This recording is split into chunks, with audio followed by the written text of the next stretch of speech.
자, 안녕하십니까. 하이퍼림입니다. 자, 이번 시간에는 2020년 치대 입시에 대해서 우리가 좀 더 살펴보도록 하겠습니다. 2020년 치대 입시는 2019년도 치대 입시와 어떤 차이가 있냐면, 첫 번째는 수시와 정시의 선발 인원의 비율은 큰 차이가 없어요. 한 0.9%가 늘고 0.9%가 낮아지는 비율인데, 특히 이제 학생부 교과 전형의 비율이 좀 늘고 학생부 종합 전형의 선발 인원이 좀 늘었다. 근데 학생부 종합 전형의 선발 인원이 늘은 게 일반 전형이 아니라 지역인재 전형의 선발 비율이 늘었다는 게 가장 큰 특징이고, 두 번째 특징은 뭐냐면 전년도에 정시로 2월이 되어진 수시 2월 인원이 90명 정도 됐어요. 그러다 보니까 수시에서 선발하는 인원이 한 62%, 정시에서 한 67% 정도 뽑는데, 이러다 보니까 수시에서 정시로 2월된 인원이 90명 정도 늘다 보니까 결국은 정시 선발 인원이 52.1%예요. 그러다 보니까 이제 대학에서는 올해 입시에서 각 대학들마다 충원 인원이 수시에서 정시로 2월된 인원이 많이 발생되는 학교들은 수시의 최장력 기준을 좀 더 낮춰가지고 2월 비율을 줄이겠다라고 하는 특징을 보여주고 있습니다. 자, 그래서 세부적인 내용들 한번 자세한 내용은 안을 들여다보면서 설명하도록 하겠습니다. 자, 좀 전에 말씀드렸었던 것처럼 2019, 2020년 치대 모집 인원의 변화를 좀 보면, 첫 번째는 수시에서 선발 인원이 전년도에는 61.6%였었는데 올해 62.5%로 0.9% 늘었고, 정시는 38.4%에서 37.5%로 0.9% 낮아졌어요. 크게 큰 차이는 없죠, 그렇죠? 자, 그러면 위에 수시에서 선발하는 학생부 교과, 종합, 논술, 특기자, 사회배려, 농어촌 전형에 어떤 변화가 있냐면, 가장 큰 특징은 학생부 교과 전형의 선발 인원이 30.3%에서 25.4%로 줄었어요. 많이 줄었죠. 특히 줄었는데 일반 전형은 변화가 없습니다. 그냥 58명 변화가 없는데, 줄어든 인원은 지역인재 전형이 62명에서 43명 정도로 해서 19명 정도 줄었어요. 이로 줄어든 학생부 교과 지역인재 전형에 줄어든 19명이 어디를 가냐면 학생부 종합 전형에 지역인재 전형으로 넘어갔습니다. 지역인재 전형이 51명에서 몇 명으로 늘어나냐면 81명 정도로 인원이 늘어요. 그래서 지역인재 전형이 30명 정도 인원이 늘었다. 이게 가장 큰 특징이다. 그래서 아까 말씀드렸던 것처럼 학생부 종합 전형의 지역인재 전형의 선발 비율이 30명이 늘었다는 것이 2020년 치대 입시에서 가장 큰 특징이라고 볼 수 있고, 두 번째는 논술은 선발 비율이 9.8%에서 9.04%니까 치대에서 논술의 선발 비율의 영향력은 별로 크지 않다고 봐야 되겠죠. 의대 같은 경우는 그래도 비율이 한 20% 정도 비율이 되어지는데, 치대는 선발 대학이 논술을 실시하는 대학이 사실상 거의 없습니다. 경희대를 빼고 난다면은. 그래서 모집 인원은 3명 정도 줄었고요.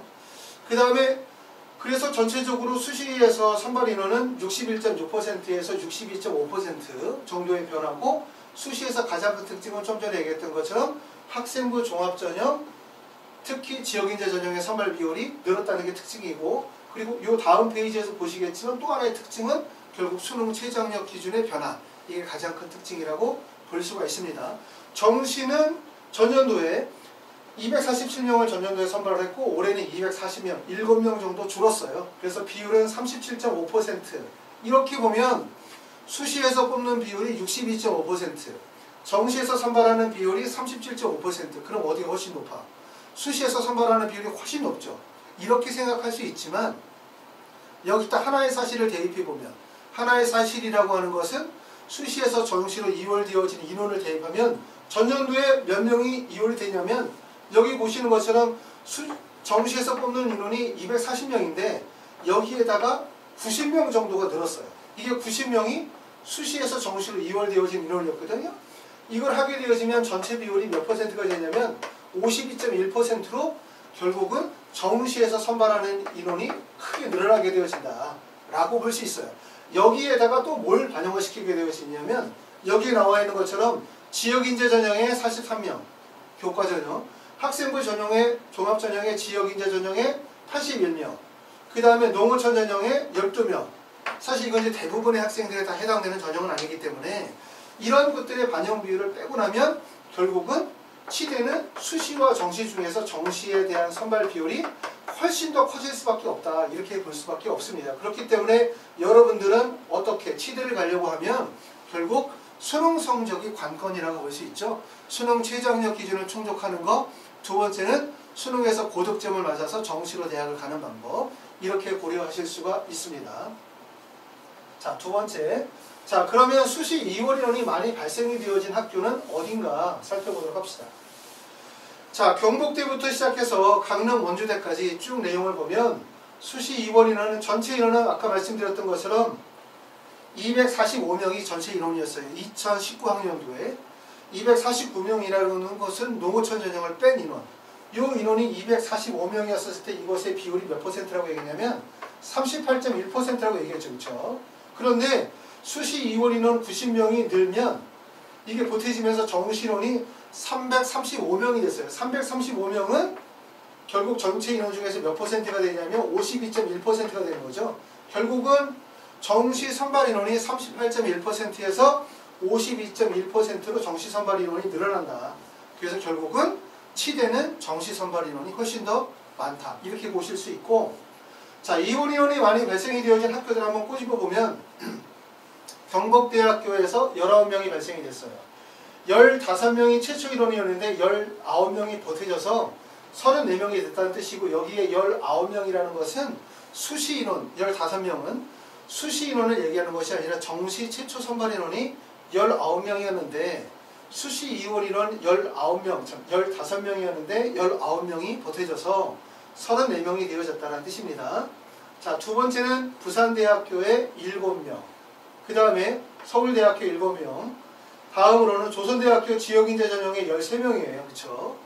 그 다음에 연세대학교에서 7명이 발생이 되어졌고, 그 다음에 원광대학교도 자연계열에서 20명, 그 다음에 광릉 원주대에서도 10명 정도 수시 2월 인원이 발생이 되어졌습니다. 아시는 것처럼 연세대학교는 올해 수시 2월 인원의 전년도에 7명이었었는데 올해부터는 수시의 모든 전형에서 수능 최저학력 기준을 폐지하기로 했죠. 그렇죠? 그렇기 때문에 2020학년도에서는 연세대학교의 수시 2월 인원이 감소될 가능성이 상당히 높습니다. 왜 그러냐면 우리가 이렇게 수시에서 2월 인원이 발생이 되어지는 이유가 뭘까? 2월 인원이 발생되어지는 이유는 뭘까? 생각해보면 첫 번째는 수시에서 2월 인원이 발생이 되어지는 이유의 첫 번째는 뭐냐면 중복 합격 때문에 그러는 거예요. 중복 합격. 그러니까 예를 들어서 A라는 학생이 수시 원서를 6개의 원서를 쓰죠. 그렇죠? 근데 그 중에서 3개의 학교에 합격을 한 거야. 그 3개의 학교에 합격을 하고 결국 하나의 학교에 등록을 하다 보니까 이동이 발생이 되죠. 중복 합격을 한 학생이 이동을 하게 돼 있고, 이동을 하게 되어지면 마지막 학교는 인원을 만약에 채우지 못하게 되어지면 결국은 결혼이 발생이 되어지는 거예요. 그런 경우에 결국 그 결혼되어진 인원이 뭐로 넘어갑니까?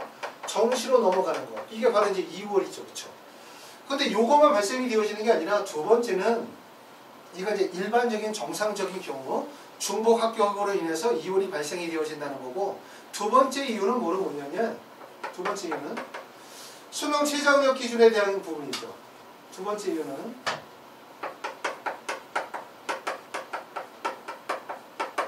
수능 최저학력 기준이라고 할 수 있는데, 수능 최저학력 기준을 첫 번째는 수능 최저학력 기준이 있다 보면은 수능 최저학력 기준을 충족을 하고 그 다음에서 대학에서 요구하는 정도의 학력 기준을 갖춘 학생이 붙겠죠. 그런데 첫 번째는 수능 최저학력 기준을 미충족을 하는 일이 발생이 되죠. 수능 최저학력 기준을 미충족을 하게 되어지면 어떤 문제가 발생이 되어지면 합격생들 사이에 점수 편차가 발생이 될 수밖에 없거든요. 점수 편차가 발생이 돼요. 왜 그러냐면 우리가 예를 들어서 지원하는 학생이 1등부터 시작해가지고 만약에 10등까지가 있다고 생각을 해봐요. 근데 1등까지부터 10등까지의 성적이 학생부 내신 성적을 가지고 1등부터 10등까지를 분류했다고 생각을 해봐요. 근데 만약에 이 중에서 1등부터 10등까지 중에서 3등부터 시작해서 5등까지 학생이 있는데 이 학생들이 만약에 수능 최저가 미충족을 해서 불합격을 했다고 생각을 해봅시다. 그러면 결국은 1등과 2등이 있고 그 다음에 6등부터 10등까지 학생이 존재하는 거죠. 그러면 여기에서 중간에 3등부터 5등까지의 내신 성적을 가지고 있는 학생들이 없어지게 되는 거죠. 그러니까 결국은 점수 편차가 발생이 되어질 수밖에 없는 거예요. 그래서 수능 최저학력 기준이 있다라고 하는 것들은 결국은 뭐냐면 합격생들까지 학생들 사이에서 내신 성적의 점수 편차가 크게 벌어진다는 거죠. 그러니까 내가 만약에 치대를 원서를 쓰려고 하는데 내 내신 성적이 1.78이야. 봤더니 학교에서 발생했었던 80% 컷이 1.5야. 그러니까 난 안 된다. 이렇게 생각하실 필요 없어요. 왜냐하면 80% 컷이라는 것보다 더 중요한 것들은 뭐냐면 80%부터 시작해서 마지막 합격자까지 해서 점수 편차는 되게 크게 벌어질 수밖에 없거든요. 특히 수능 최저 학력 기준이 있다면 더 그래요. 그렇기 때문에 내가 만약에 1.78 또는 2.1인데 봤더니 대학에서 발표한 합격생들의 성적 편차가 1.5야 1.7이야 라고 하더라도 내가 수능 최저 기준을 충족할 가능성이 있다 라고 한다면 치대에 도전해 보실 수 있어요. 그렇죠? 그렇기 때문에 이렇게 수능 최저 학력 기준이 있다는 얘기는 미충족 학생이 있고 미충족 학생이 있음으로 인해서 결국은 점수 편차가 발생이 되어질 가능성이 높아요. 그러면 점수 편차가 발생이 되어지면 두 번째 문제는 뭐냐면 대학에서 이렇게 내신 성적이 좋지 않은 학생을 봤었을 때 뽑을 것이냐, 이 부분이 대학에서 이러한 대학에서 학생에게 요구하는 조건에 대한 부분들을 미충족할 가능성이 있다는 얘기죠. 다시 말하면 무슨 말이냐면 수능 최저 학력 기준이 있다라는 부분들은 첫 번째 미충족하는 학생이 있겠죠. 수능 최저 학력 기준을. 그런 미충족하는 학생이 있다 보면 결국은 내신 성적의 점수 편차가 크게 벌어지기 때문에 다소 내가 내신 성적이 불리하다 하더라도 수능 최저 학력 기준을 충족할 수 있다면 합격할 수 있는 가능성이 있다는 얘기고, 두 번째는 이 점수 편차 폭이 너무나 크게 벌어지면 대학의 입장에서 볼 때 수능 최저 학력 기준을 충족하였다 하더라도 대학이 요구하는 학력 기준을 맞추지 못하기 때문에 미충족이 발생이 될 가능성이 높아요. 그렇기 때문에 대학에서 선발하지 않을 가능성이 생긴다는 거죠. 그렇죠? 맞죠? 그렇죠? 또 하나의 문제는 결국은 뭐냐면 수능 학력 기준을 충족했었다 하더라도 두 번째 문제는 대학에서 요구하는 학력 기준을 못 맞추는 문제가 발생이 되어질 수 있는 거예요. 그렇기 때문에 결국은 선발되어지지 않는다라고 볼 수 있는 거고, 그 다음에 또 하나의 이유는 바로 뭐냐면 이건 이제 대학의 전략이 어느 정도 포함이 되어 있다 이렇게 볼 수 있어요. 대학의 입시 전략이 포함이 되어 있다고 보는데 이렇게 이제 수시에서 이원 인원이 많이 발생이 되어지는 이유가 첫 번째 위에서 말씀드렸었던 것처럼 중복 합격으로 인해서 학생들이 이동하게 되고 이동하게 되어짐에 따라서 인원을 다 충원하지 못해서 결국은 정시로 인원을 돌렸을 때 발생이 되어지는 수시 인원인원 정상적인 거죠. 두 번째는 최저학력 기준이 있다 보면 최저학력 기준을 미충족해서 결국 합격생들 사이에 점수 편차가 발생이 될 수도 있고, 최저학력 기준은 충족은 하였지만 대학에서 요구하는 정도의 학력을 채우지 못해서 결국은 불합격하는 경우도 발생이 되어질 거고, 이거는 첫 번째와 두 번째는 어떻게 보면 아주 정상적이라고 볼 수 있어요. 근데 세 번째는 대학의 입시의 전략이 포함이 되어질 수도 있다라는 말이거든요. 이거 무슨 말이냐면 대학에서 수시에서 이만큼 뽑을 것처럼 이야기하고 난 다음에 실제로는 이 인원의 일정 부분을 어디로 넘겨? 정시로 넘기는 거예요. 그렇죠? 그래서 대학에서는 수시와 정시에서 우수한 학생들을 선발하기 위해서 일부러 입시의 전략적인 요소로 해서 수시와 정시를 이렇게 우수한 학생들을 뽑기 위해서 수시에서 이만큼 뽑을 것처럼 해놓고 난 다음에 실제로는 수시에서 이만큼만 뽑는 거죠. 그리고 이 나머지 인원을 정시로 넘겨서 정시에서 또 학생들을 선발하는 그런 이유들이 이 안에 포함이 되어져 있을 가능성이 있기 때문에 여러분들이 이제 수시의 원서를 쓰시게 되어질 때 고려할 점들은 여러 가지가 있겠지만 그 중에 첫 번째 하나가 수시 이원 인원이 많이 발생이 되어지는 학교들은 그 인원에서 만약에 예를 들어서 조선대학교가 지역인재 전형이 13명이 수시 이원 인원이 많이 발생이 되어진다 라고 한다면 실제 인원에서 이 인원만큼을 빼고 생각하실 필요가 있어요. 왜냐하면 그게 2019학년도에만 수시 이원 인원이 발생이 되어진 것이 아니라 2020학년도에서 수시 이원 인원이 동일하게 발생이 되어질 가능성들이 있기 때문에 그렇다고 생각한다면 실제 인원보다 적은 인원을 선발한다는 점을 알아두실 필요가 있습니다. 아시겠죠? 자, 다음. 자, 그러면 이제 전체 7회에서 모집 인원의 변동사항에 대한 부분들을 한번 체크해 보도록 하겠습니다. 자, 지금 보면은 이제 경북대학교는 전체에서 45명을 뽑아요. 그 중에서 지역인재 전형에서 원래 5명을 뽑다가 10명으로 늘렸습니다. 학생부 교과 지역인재 전형에 5명을 늘렸고 학생부 종합에서는 10명이었던 걸 5명을 줄였으니까 경북대학교는 결국은 교과 전형의 선발 비율을 좀 더 늘렸다 이렇게 볼 수 있고 나머지는 큰 변화가 없습니다. 경희대학교는 학생부 논술 전형의 인원을 16명에서 15명으로 줄였어요. 논술을 실시하는 학교는 여기 보시는 것처럼 어딥니까? 경북대학교에 5명을 뽑고 경희대학교에서 15명을 선발을 하게 돼요. 연세대학교는 앞에서도 말씀드렸던 것처럼 연세대학교 의대 같은 경우는 논술 전형의 모집 인원 35명을 폐지를 했죠.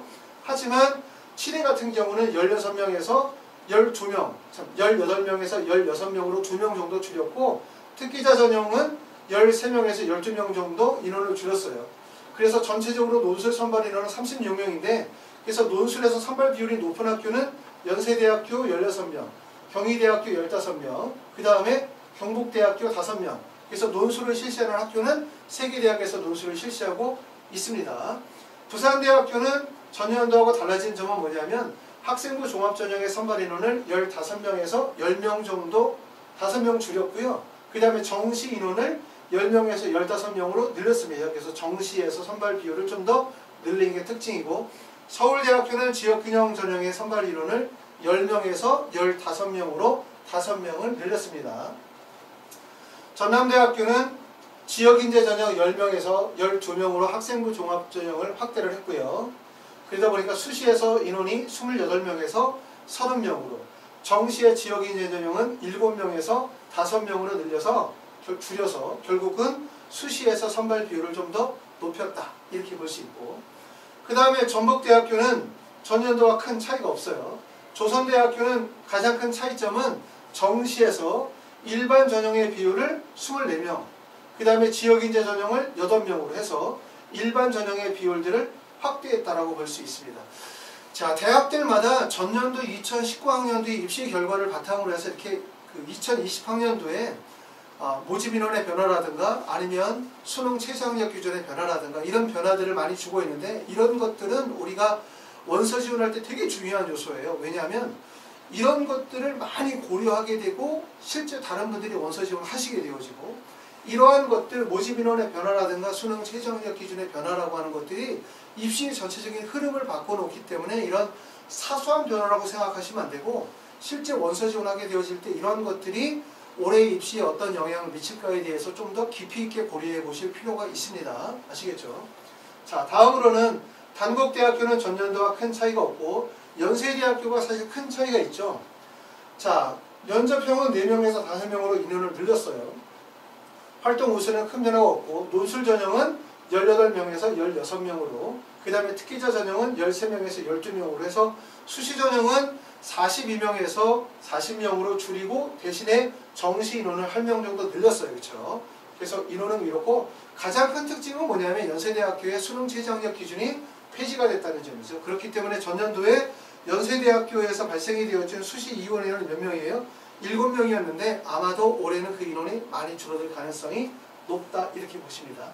원광대학교는 자, 달라진 점은 학생부 종합전형 자연계열에서 11명이었다가 이것이 15명으로 늘렸어요. 자연계 선발 인원은 많이 늘렸고 대신 전북 지역인재 전형의 전북은 15명에서 17명 광주 전형은 5명에서 7명 그렇게 되어지고 인원이 많이 줄어든 것은 정시 선발 인원에서 자연계 44명에서 33명으로 줄였기 때문에 결국 인원 자체는 원광대는 수시의 선발 인원에 좀 더 비중을 많이 뒀다 이렇게 보실 수 있습니다.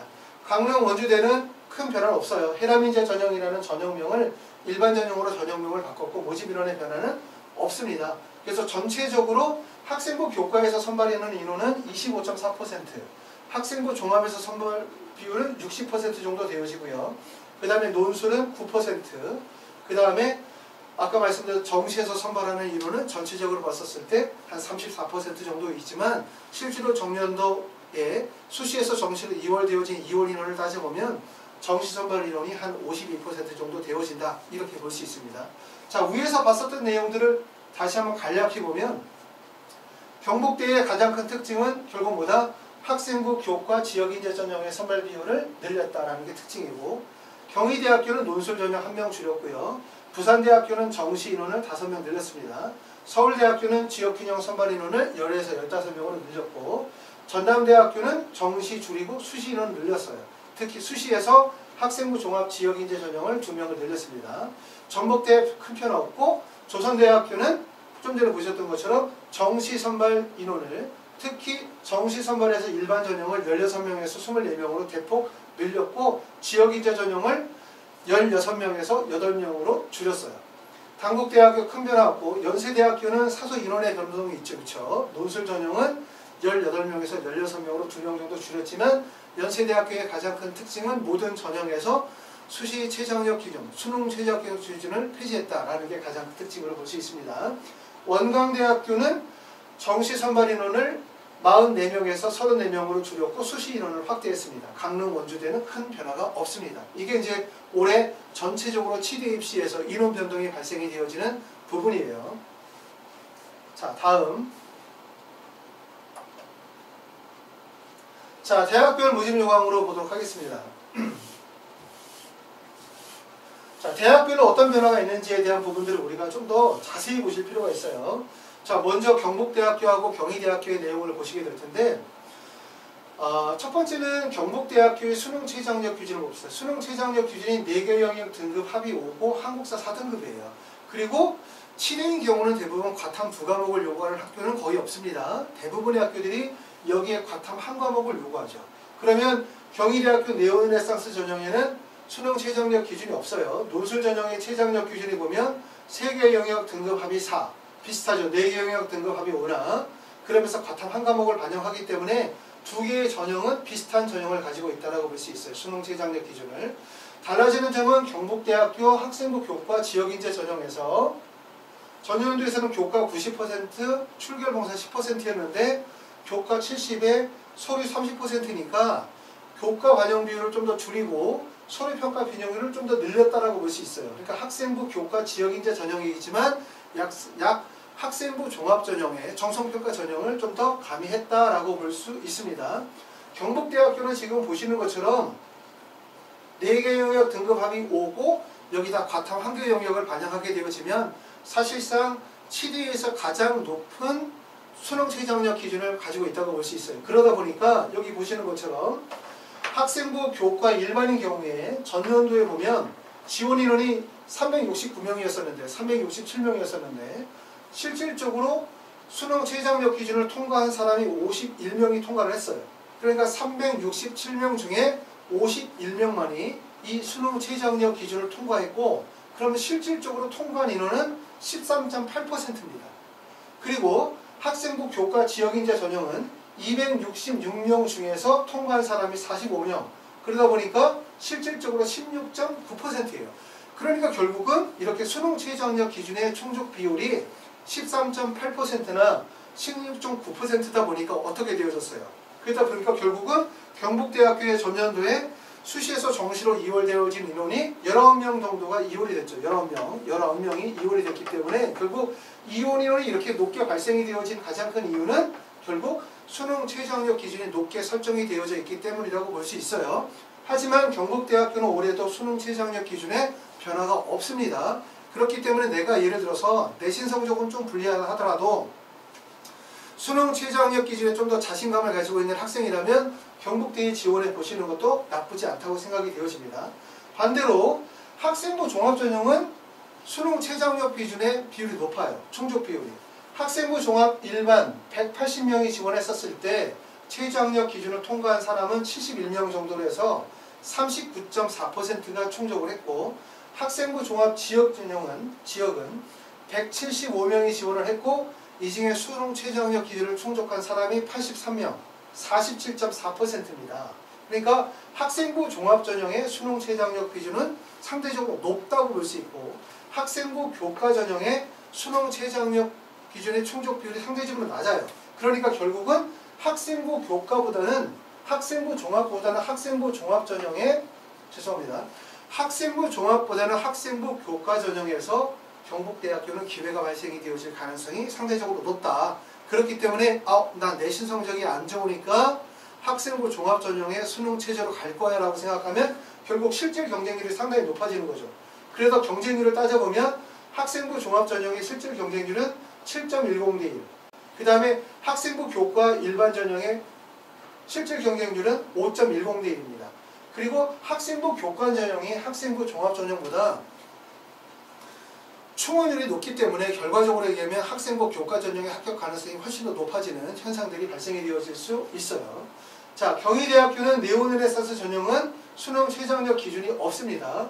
논술 전형은 수능 최저학력 기준이 거의 경북대와 비슷한데 논술 전형에서 지원한 인원이 전년도에 16명을 논술 전형에 선발하게 되었을 때 지원한 학생이 1628명입니다. 어마어마하죠. 이 인원은 요거는 지금 데이터는 2018년도 기준이에요. 2019학년도 아직 통계가 안 나왔기 때문에 2018년도 16명 모집 인원일 때 지원이 1628명. 그러면 경쟁률이 101.8 대 1이에요.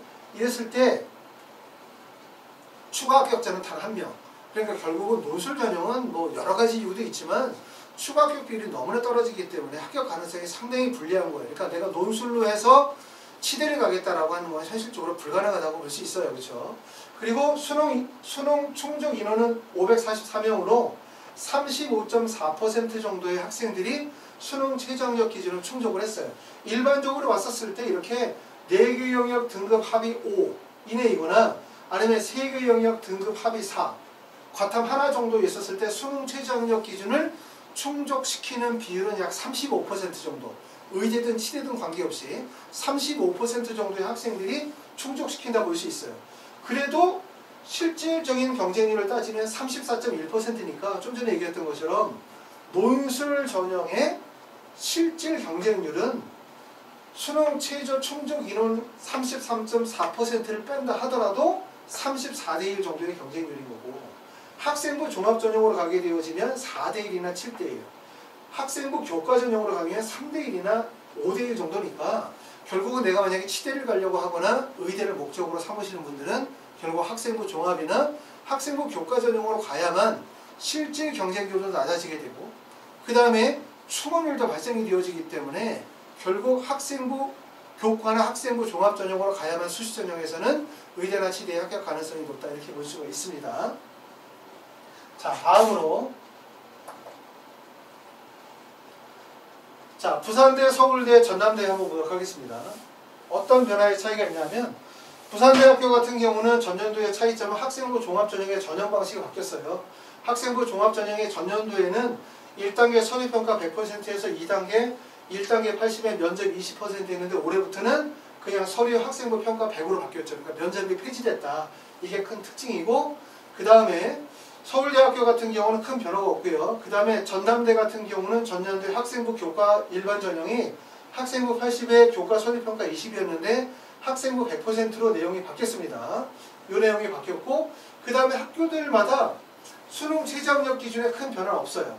부산대는 전년도에 우리가 이제 부산대학교의 이혼 인원이 7명이었죠. 그렇죠? 부산대학교는 7명 정도 인원이 발생이 되어졌는데 최저학력 기준이 3개 영역 등급 합의 4, 그 다음에 3개 영역 등급 합의 4에 그 다음에 과학탐구 한 과목 정도 반영이 되어지니까 아마도 2020학년도에도 이혼 인원의 변화는 큰 변화가 없을 거라고 보여지고요. 서울대학교도 전년도에 이혼 인원이 7명이 발생이 되어졌습니다. 최저학력 기준에 변화가 없기 때문에 올해도 마찬가지로 2020년도도 큰 변화가 없을 거라고 보여지고 전남대학교는 이혼 인원은 전년도에는 2명이었어요. 2명의 이유는 지금 보시면 전남대학교가 서울대학교나 부산대학교에 비해서 최저학력 기준이 높아나자. 그쵸? 높지 않죠? 4개 영역 등급 합이 4니까 이거는 3개 영역 등급 합이 4. 이거는 4개 영역 등급 합이 6이기 때문에 전남대학교의 최저학력 기준이 낮다고 볼 수 있어요. 결국 무슨 말이냐면 수시 이원 인원이 발생이 되어지는 가장 커다란 이유는 바로 뭐다? 결국 수능 최저학력 기준이다라고 볼 수 있어요. 수능 최저학력 기준을 충족하게 되어지면 그만큼 합격할 가능성이 높다라고 볼 수 있겠죠. 그렇죠? 자, 그래서 부산대, 서울대, 전남대에서는 첫 번째는 부산대학교의 면접이 폐지가 되어진 점 가장 큰 특징. 그 다음에 전남대학교는 학생부 80, 교과 성적 20%에서 학생부 100%로 전형이 바뀌는데 큰 변화가 없다고 볼 수 있고 수능 최저학력 기준에 변화는 없습니다. 그렇기 때문에 2020학년도에도 부산대 7명, 서울대 7명, 전남대 2명 정도의 이론 인원이 발생이 되어질 가능성이 있다. 이렇게 볼 수 있습니다.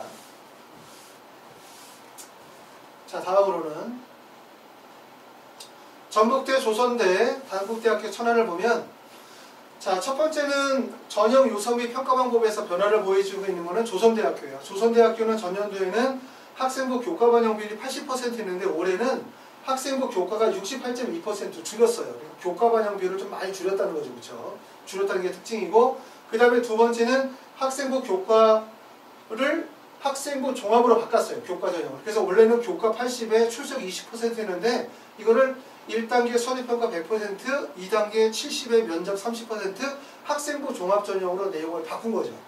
교과 전체적으로 보면은 조선대학교는 학생부 교과 반영 비율을 줄이고 그 다음에 학생부 종합 전형으로 늘렸기 때문에 결국은 학생부 교과 일반에서 학생부 교과 비율을 줄이고 학생부 교과를 학생부 종합 전형으로 바꿨기 때문에 지역인재 전형의 선별 비율을 줄이고 좀 더 많은 학생들이 우수한 많은 학생들을 좀 더 받겠다라고 하는 의도로 보여집니다.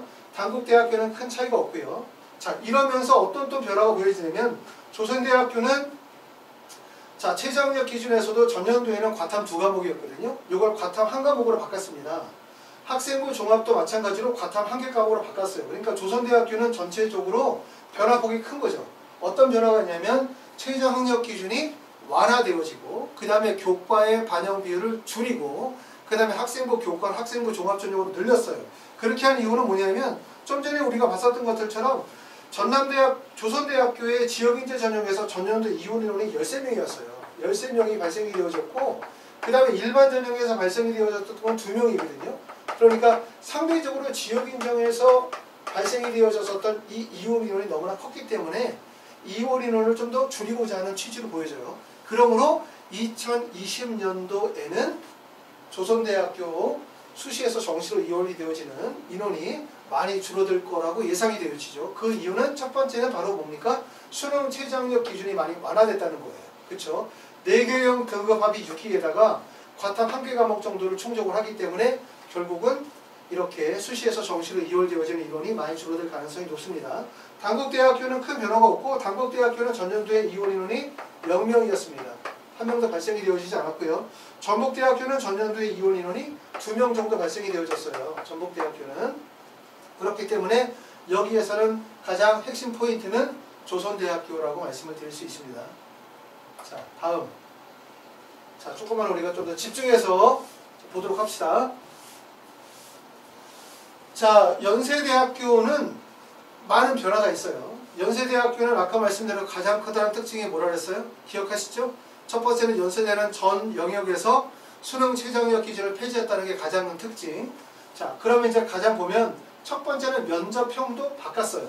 면접형이 전년대는 학생부 100%, 서류 20에 면접 60%였는데 이번에는 학생부 100%라는 것을 어떻게 학생부 교과 40에 서류 60%라고 해서 명확하게 학생부의 반영 비율을 정확하게 구분졌죠. 왜냐하면 학생부라고 하면 학생부라는 말이 학생부 교과도 들어가고 학생부 비교과도 들어가는데 그게 내용이 두루뭉실하다 보니까 이게 과연 교과 반영 비율이 몇 %인지 불분명할 수 있거든요. 교과 반영 비율을 40%라고 딱 규정을 줬죠. 이렇게 두면 사실 교과 반영 비율이 별로 높은 편이 아니거든요. 일반적으로 교과 반영이 높게 주는 학교들은 아까 봤었던 것처럼 뭐 교과 70%다, 교과 90%다 그러면 이거는 학생부 교과의 비중이 크다. 학생부 교과 전형이라고 이렇게 생각을 하는데 저렇게 학생부 교과 40% 정도다라고 하면 사실은 이게 학생부 교과라기보다는 학생부 종합 쪽으로 기우는 경향이 있어요. 그렇죠? 그렇기 때문에 지원하는 학생들이 조금 더 어떻게 적극적으로 지원할 수 있죠. 아, 내신 성적 좀 안 좋아도 뽑힐 수 있겠구나 이런 생각할 수 있거든요. 자, 올해 이제 수능 최저학력 기준이 전년도에서 없었지만 올해도 없습니다. 활동 우수 전형은 전년도에서는 1단계 성적이 70%였는데 이번에 1단계 성적을 60%로 줄이고 면접 비용을 40%로 늘렸어요.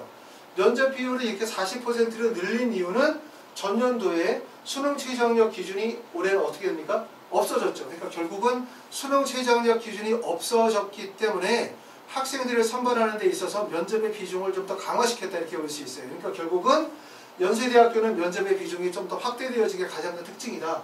이렇게 볼 수 있고 논술 전형도 마찬가지로 수능 최저학력 기준이 폐지가 되어졌습니다. 자, 그리고 이제 논술 전형은 여기 보시는 것처럼 논술 100% 이렇게 논술 100%를 선발하죠. 그러면 연세대학교가 과연 논술 100%를 해서 학생들을 선발할 수 있을까?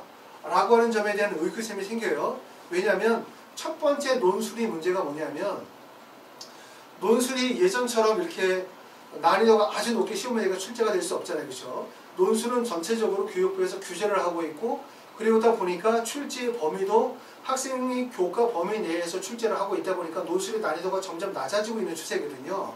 그렇죠? 그렇기 때문에 논술이 예전처럼 아주 높은 수준에서 시험 문제를 출제를 해서 학생들 사이에서의 변별력을 확보하기가 어려워요. 그렇죠? 논술의 시험도 낮아지게 되고 논술의 고사 시간도 예전에 비해서 많이 줄어들었기 때문에 논술만으로 변별력을 발생시키기 어렵다는 거고 두 번째는 뭐냐면 연세대학교가 전년도 같은 경우에서도 논술 문항에서 일부 오류가 발생이 되어져서 만점 처리했었던 경험이 있기 때문에 논술을 무리스럽게 난이도를 높여서 출제하기 상당히 어렵다는 거예요. 그렇죠?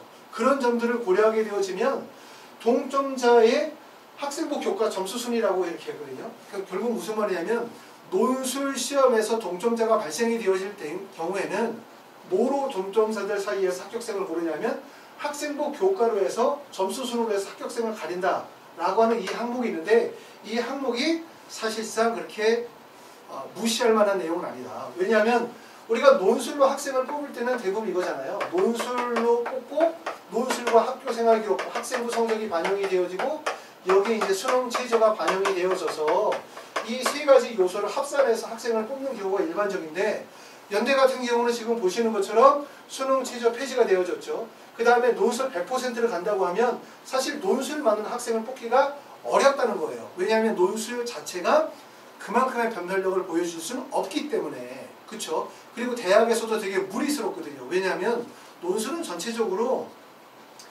규제하는 전형이고 2020년 정도로 가면서 계속 논술의 선발 인원을 줄여가면서 폐지하는 쪽으로 가닥을 잡고 있기 때문에 논술의 난이도를 되게 높게 가져가기는 상당히 어려워요. 그렇죠? 그렇기 때문에 결국은 제가 볼 때는 이 동점자 학생부 교과 점수 순위라고 하는 부분들을 우리가 눈여겨볼 필요가 있다라는 얘기예요. 그러므로 이렇게 생각하면 절대로 안 된다는 거예요. 나 수능 최저 안 돼? 근데 나는 연대를 가고 싶어? 그럼 논술만 열심히 해서 논술로 대학 가야지. 이렇게 생각하시는 분들 계시거든요. 학생도 그렇고 부모님들도 그렇게 틀림없이 이렇게 생각하시는 분들이 계실 거예요. 우리 애가 지금 보니까 수능이 막 3, 4등급 나오는 거야. 내신 등급은 막 4, 5등급인데 우리 애의 꿈, 또 우리 부모님의 꿈이 우리 애 연대하면 꼭 보내는 게 꿈이야. 자, 그러면 수능, 내신 다 포기하고 이제 논술학원 가가지고 논술만 집중해가지고 연대 논술 100% 뚫어보자. 이렇게 생각하지 마세요. 입시는 여러분들만이 알고 있는, 여러분들만이 이해하는, 여러분들만 갈 수 있는 그런 전형이라는 건 존재하지 않습니다. 내가 알고 있는 건 모든 사람이 다 알고 있어요. 그리고 이런 입시의 대학에서 나와 있는 입시 요강이라는 부분들은 결국은 어떻게 보면은 대학에서 학생들을 뽑기는 하나의 전략 아닙니까? 대학에서 학생들을 뽑을 때는 어떤 전략이 있냐면 두 가지 전략이 있죠. 첫 번째는 우수한 학생을 뽑겠다는 전략이 하나가 있는 거고 두 번째는 많은 학생들이 지원하겠다는 전략이 있는 거예요. 사실 이 두 가지가 서로 맞지 않는 거 아닙니까? 우수한 학생을 뽑겠다는 전략과 많은 학생이 지원하게 만들겠다. 많은 학생이 지원하게 만들려면 어떻게 돼요? 폭을 되게 크게 만들어야 되잖아요. 문을 크게. 그래야 많은 학생들이 지원하겠죠? 그러면서 우수한 학생을 뽑겠다라고 하면 사실 그게 선발 기준을 되게 조밀하게 가져가야만 우수한 학생을 뽑기 때문에 결국은 학생이나 학부모님들이 이런 대학이 가지고 있는 이런 입시 전략에 잘못하면은 함정에 빠져들 가능성이 되게 높다 이렇게 생각이 되어져요. 그러므로 연세대학교 면접 100% 전형이라는 전형이 아까 말씀드렸던 것처럼 나 수능 안 돼, 내신 안 돼, 그러니까 논술로 해서 연대 갈 거야 라고 하시는 그런 분들을 위한 전형이 아니라는 점들을 반드시 이해하셔야 돼요.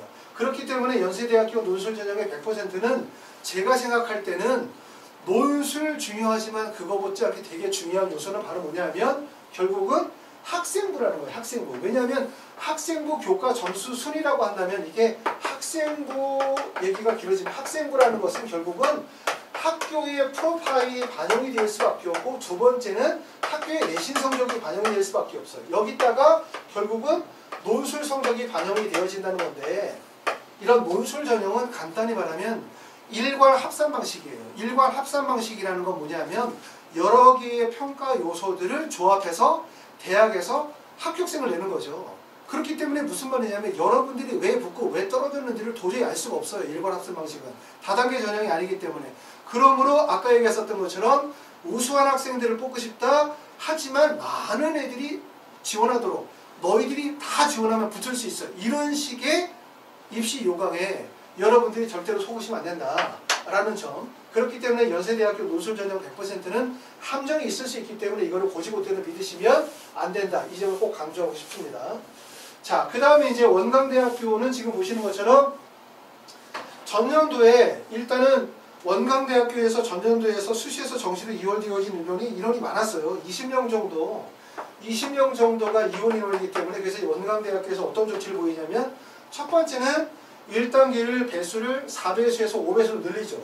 그렇죠? 그리고 두 번째는 수능 최저학력 기준을 세계 영역 등급 합의 5에서 6등급으로 늘립니다. 그러니까 결국은 원광대학교에서 수시에서 정시로 이월되어지는 인원을 줄이기 위한 조치로 보여지죠. 그러면 결국 2020학년도에서는 수시에서 정시로 이월되어지는 인원이 줄어들 가능성이 상당히 높아요. 이런 것들의 조치로. 그렇죠? 그러면 여기서 보시면은 연세대학교도 전년도에 7명 정도 수시에서 정시로 이월이 됐다고 했는데 당연히 수능 최저학력 기준이 폐지가 되어지면 그러면 이 인원이 줄어들 가능성이 높고 당연히 또 마찬가지로 원광대학교도 1단계 배수를 4배수에서 5배로 늘리고 그 다음에 세계 영역 등급합을 5에서 6으로 늘리게 되어지면 당연히 수시에서 이원 인원이 줄어들 가능성이 높습니다. 이런 것들은 2019학년도의 입시의 결과를 대학들이 2020학년도의 요강에 반영을 시킨 거죠. 자, 그 다음에 강릉 원지대는 전년도와 큰 차이가 없다고 할 수 있습니다. 자, 다음. 자, 그래서 이제 우리가 한번 생각을 해보자. 여러분들이 만약에 치대를 가려고 한다. 치대를 가려고 하는데 세 개의 전형이 있어요. 치대는. 첫 번째는 경북대학교 학생부 종합전형이에요. 경북대학교 학생부 종합인데 수능 최저학력 기준을 가지고 있는 학교 이거죠. 학생부 종합인데 수능 최저가 있는 경우와 학생부 종합인데 수능 최저가 없는 경우 그리고 이제 논술 전형 이렇게 세 가지가 있는데 당연히 우리가 대학을 가려고 하면 대학을 가기 위한 가장 좋은 조건은 조건이 까다로워야 대학을 쉽게 가는 거예요. 조건이 까다로워야 돼요. 조건이 까다로워야만 그만큼 실질 경쟁률이 낮아지게 되어지고 그리고 충원율이 높아지기 때문에 합격 가능성이 높아지는 거거든요. 근데 조건이 별로 안 붙으면 그만큼 경쟁률이 높아지게 되어지고 그리고 충원율이 낮아지기 때문에 합격 가능성이 떨어지는 거예요. 좀 전에 얘기했었던 것처럼 그냥 논술 100% 이렇게 얘기하면 수능 제조도 없어, 학생부도 없어. 그럼 결국은 조건이 까다롭지 않은 거죠. 이런 전형들은 함정이라고 보셔야 돼요. 논술 전형도 대표적으로 그렇습니다. 자, 논술 전형인데 지금 우리가 경희대학교 논술 전형은 논술 70에 학생부 30이에요. 수능 최저학력 기준은 세계 영역 등급 합의 4. 이런 경우 아까 말씀드렸죠. 대부분 충족하는 비율은 35%의 학생들이 수능 최저를 충족하는데 그러다 보니까 결국은 1628명 중에 수능 최저를 충족한 학생이 544명.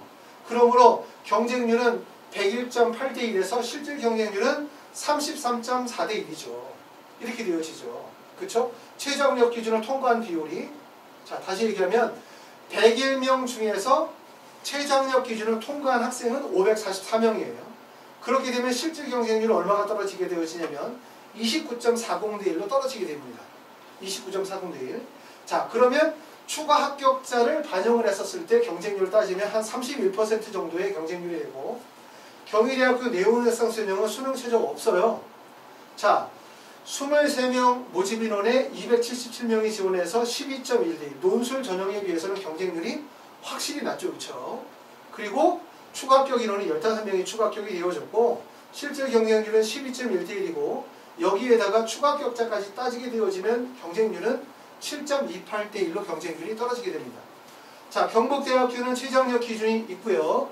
그러다 보니까 10명 모집에 180명이 지원해서 18.10대 1이지만 여기에 충원 인원이 8명이 발생이 되어졌고 최저학력 기준을 통과할 비율은 높아요. 39.4대 1이고 그러면 실질 경쟁률이 7.10 대 1인데 추가 합격자를 반영했었을 때 경쟁률은 4.43 대 1이다.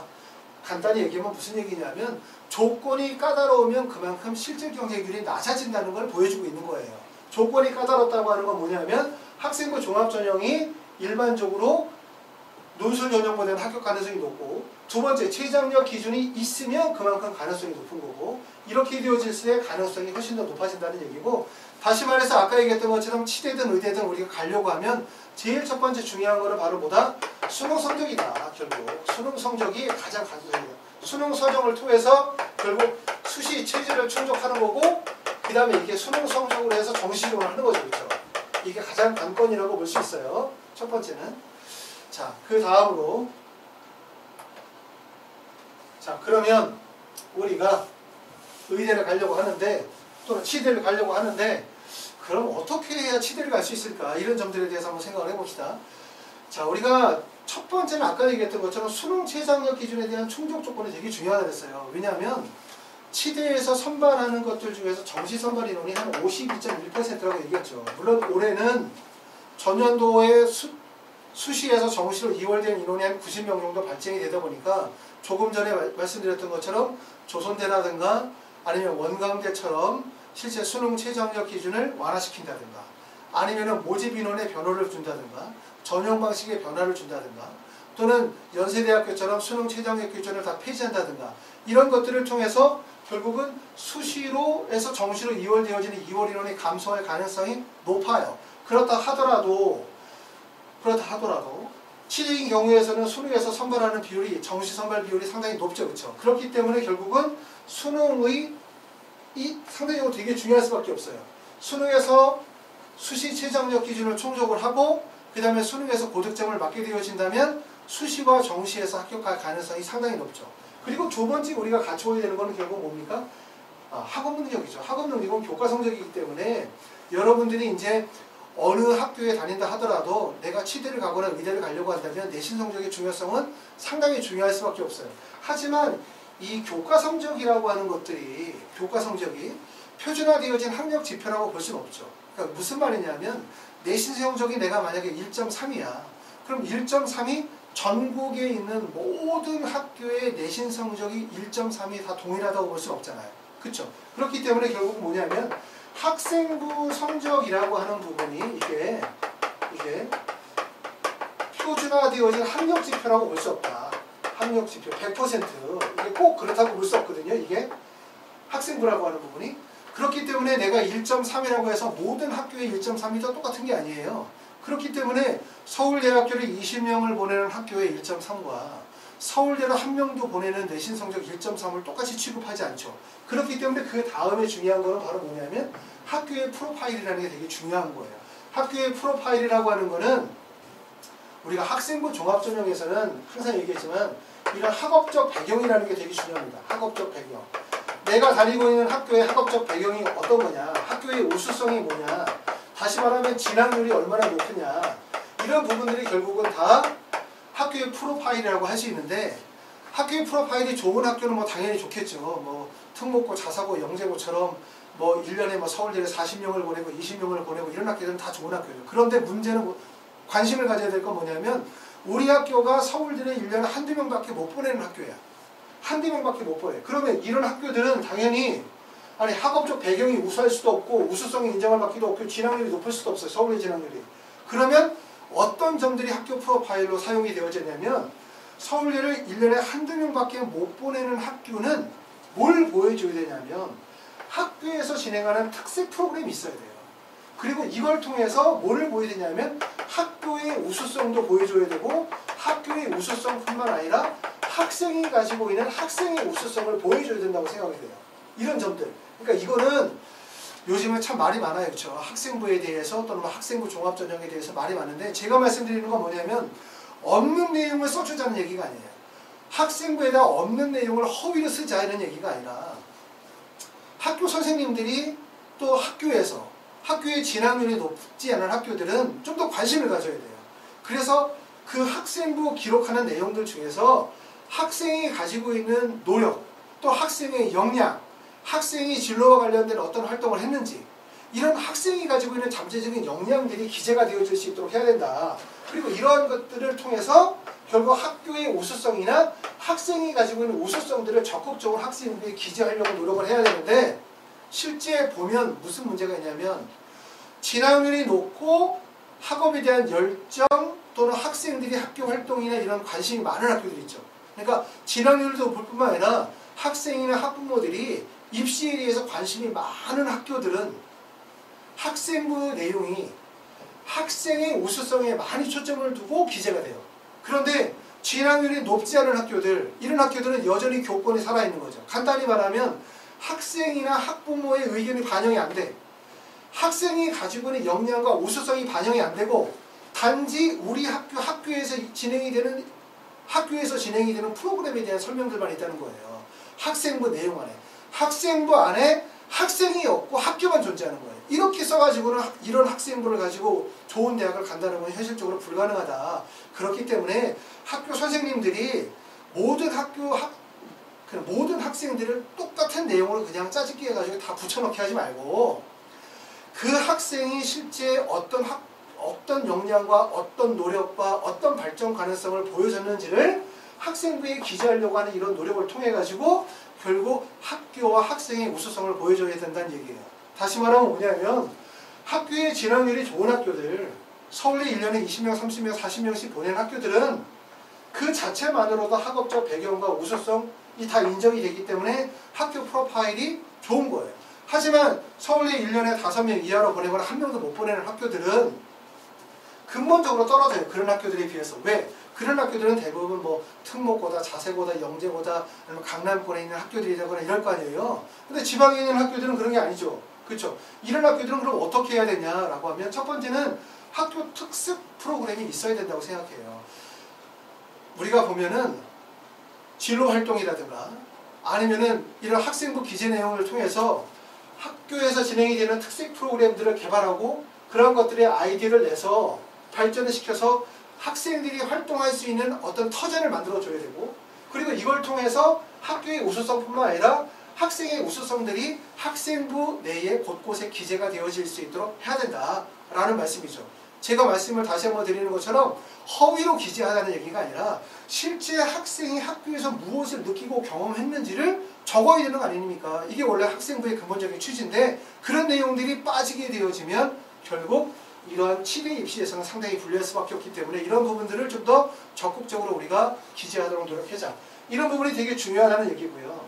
그 다음에 중요한 부분들은 학생부의 기재관리에 대한 부분이 되게 중요한 거예요. 기재관리에 대한 부분. 제가 누누이 얘기하지만 여러분들이 수시로 대학을 간다 그러면 뭐로 가는 겁니까? 결국 서류로 가는 거죠. 서류는 뭡니까? 학생부죠. 학생부 기재관리가 되게 중요한 거고 학생부는 그럼 누가 씁니까?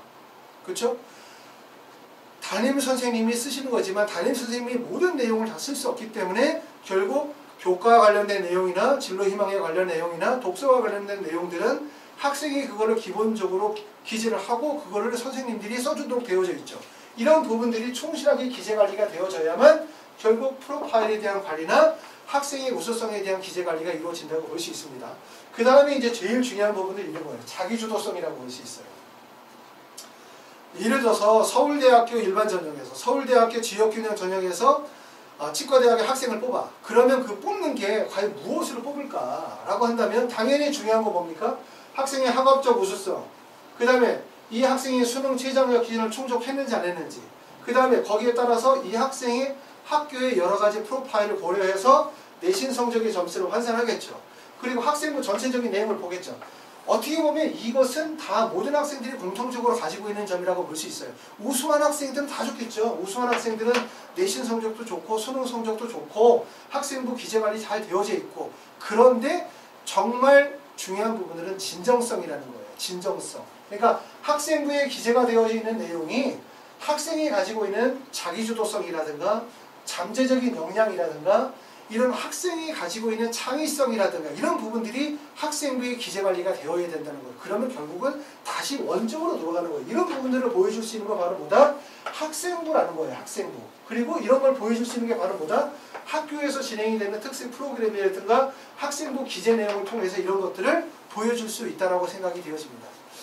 자, 자, 이렇게 해서 이제 전체적으로 이제 치대에 대한 부분들은 제가 이제 설명을 좀 많이 드렸고, 좀 내용이 좀 길어요. 그쵸? 길기 때문에 말씀드렸었던 내용들을 한번 이렇게 꼼꼼히 다시 한번 쭉 훑어보시면서 하나하나 내용을 지켜보실 필요가 있습니다. 동영상 내용은 좀 제가 말을 오래 하다 보니까 저도 좀 지치긴 하는데 잘 살펴보시고요. 2022년 치대 합격을 위해서 지금서부터 하나씩 준비하시고, 지금 이 유튜브를 보시는 분들이 고등학교 1학년이거나 고등학교 2학년이나 학생들이라고 한다면 고등학교 1학년, 2학년이라 하더라도 사실 시간이 얼마 안 남았거든요. 지금서부터 하나하나 준비하시고, 특히 학교 활동하시는 거, 그 다음에 수능 최저 기준 충족하시는 거, 그 다음에 교과 성적, 또 학생부 기재관리에 대한 부분들, 이런 부분들 상당히 중요하기 때문에 지금서부터 치밀하게 잘 관리하셔가지고 여러분들의 꿈을 꼭 이루시기를 바랍니다. 자, 강의 들으셔서 고맙습니다. 감사합니다.